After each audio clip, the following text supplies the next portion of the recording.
Antes de começar o caso de hoje, aviso de gatilho.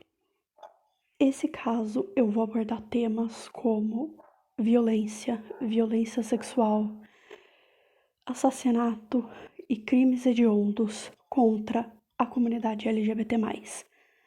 Se esse é um assunto sensível para você, eu te aconselho que feche o vídeo. E a classificação indicativa para aqueles que querem assistir esse vídeo é de maiores de 16 anos. Só assista se você tiver mais de 16 anos. Pri em cores. Obrigada, Pri em preto e branco. Oi, zumbis. Eu sou a Pri. Esse é o canal Miss Castilho. E o caso de hoje, ele acontece durante os anos 90. Então, tenham isso em mente, tá? E é mais um daqueles casos em que crimes são cometidos contra a comunidade LGBT+. Esse é um assassino em série que tinha como suas principais vítimas a comunidade LGBT+. E eu achei interessante trazer esse caso, porque ao contrário do caso anterior, do último vídeo, ele teve um pouquinho mais de falatório e um pouquinho mais de mídia em cima dele, visto que o assassino era um cara branco. Já no outro, o assassino era um cara negro, então sabemos o porquê que teve um pouco mais de mídia, né? Não preciso falar isso aqui no vídeo. Mas enfim, ele é um assassino que ficou conhecido como o assassino da I-95 e é sobre ele que eu vou falar hoje. Fica aí que eu já volto.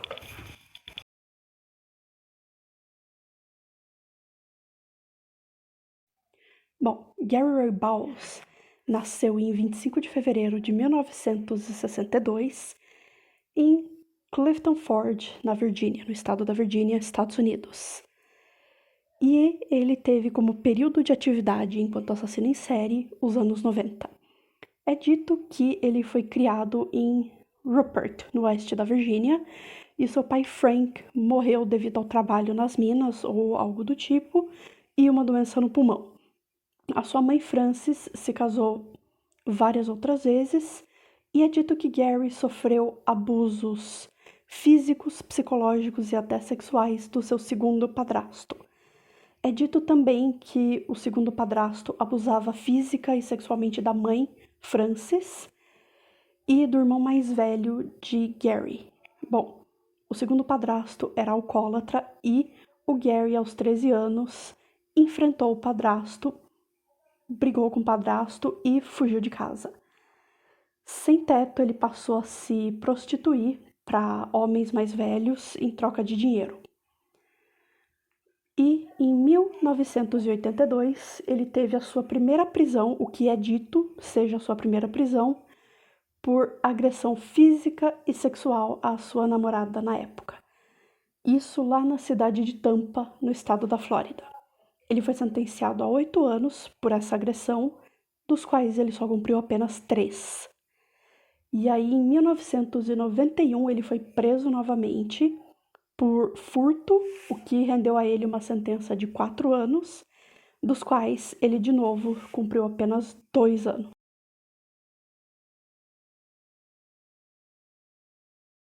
Bom, vamos então falar dos crimes de Gary Bowles. Em 15 de março de 1994, em Dayton Beach, na Flórida, John Hardy, de 59 anos, oferece a Gary um lugar para morar. É dito que Gary, após uma briga, acertou John Hardy com um abajur na cabeça e o estrangulou até a morte, roubou seu cartão de crédito e fugiu. É dito que John Hardy é a primeira vítima confirmada de Gary. Bom, o Gary obviamente foi tido como suspeito por conta da polícia também ter encontrado na casa de John Hardy os documentos de condicional do Gary. Agora a gente vai, porém, o Gary já havia fugido. Então agora a gente vai para abril de 94.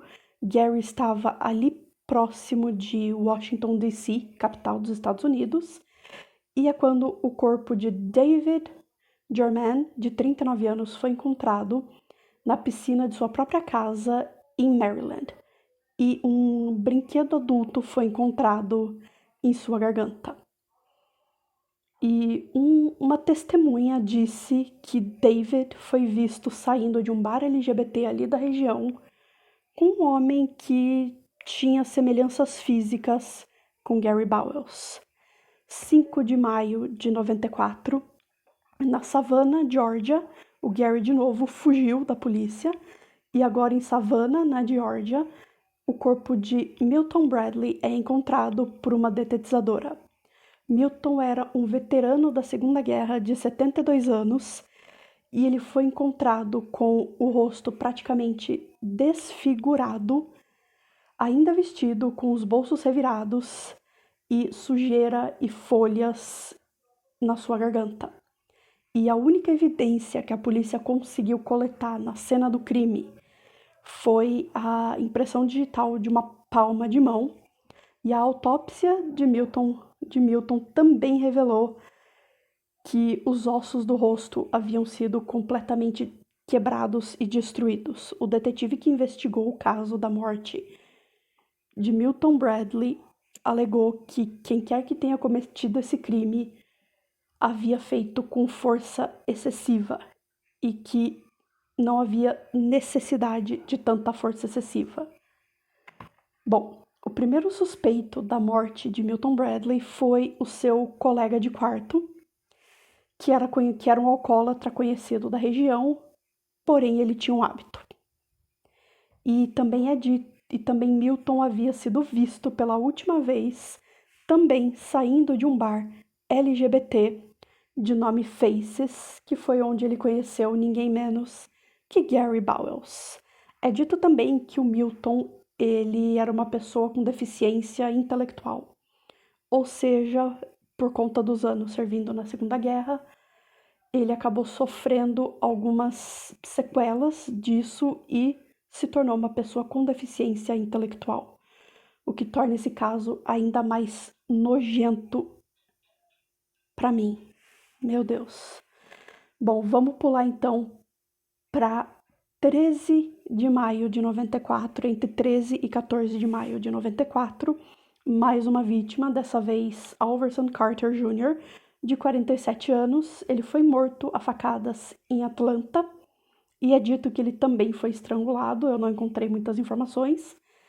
E ainda em maio, em Hilliard, na Flórida, Albert Ellis Morris, de 37 anos, é encontrado por seus pais e é dito que Gary o acertou com um objeto de mármore e colocou uma toalha, alguma coisa atoalhada em sua garganta. O Gary também, então, depois desse crime contra Albert Ellis, o Gary rouba a identidade de Timothy Whitefield por mais ou menos uns 4 meses para poder fugir da polícia, sendo até preso por algumas pequenas infrações que o verdadeiro Timothy Whitefield havia cometido. Bom, vamos então para 20 de novembro de 94. Em Jacksonville, na Flórida, Walter Hinton, de 42 anos, era designer de flores e ele oferece um lugar, uma casa para o Gary, ainda com o nome falso de Timothy, morar. Walter foi morto a golpes de faca e estrangulamento e foi encontrado por trabalhadores da região. Bom, os trabalhadores então, antes da gente falar dos trabalhadores, da denúncia deles, eu preciso dar uma informação. O Gary cometeu esse crime contra Walter um dia depois dele entrar na lista dos mais procurados do FBI, dos 10 mais procurados do FBI. Bom, os trabalhadores então denunciam Timothy, que foi preso e interrogado.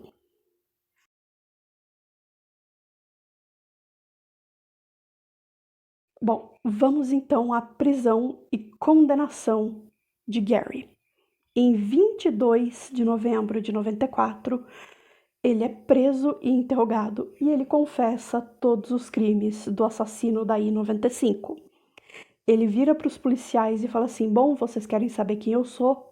Então tudo bem, e confessa os crimes. Quando perguntado o porquê que ele decidiu confessar os crimes e parar com as mortes, ele disse, abre aspas, para que a matança parasse, fecha aspas.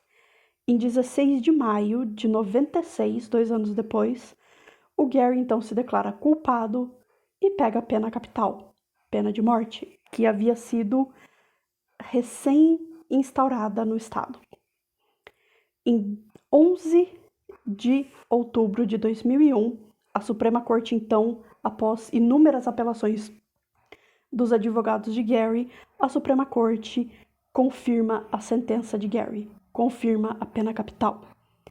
E em 22 de agosto de 2019, após mais algumas apelações da defesa de Gary, Gary é executado por injeção letal aos 57 anos. Já foi tarde.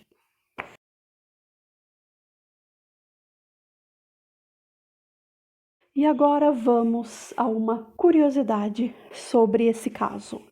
O porquê do nome assassino da I-95. Bom, novamente, como na maioria das vezes, o nome dos assassinos em série, a alcunha é dada pela mídia. E com o caso de Gary Bowles não foi diferente. Quem deu a ele o nome de assassino da I-95 foi também a mídia da época, por conta de seus crimes acontecerem em cidades próximas da estrada interestadual 95, lá dos Estados Unidos. Então é isso, zumbis. Eu fico por aqui. Esse foi mais um Sexta de Crime. Não se esquece de curtir, comentar e se inscrever no canal para me ajudar na divulgação. Eu vejo vocês no próximo Sexta de Crime. Eu fui!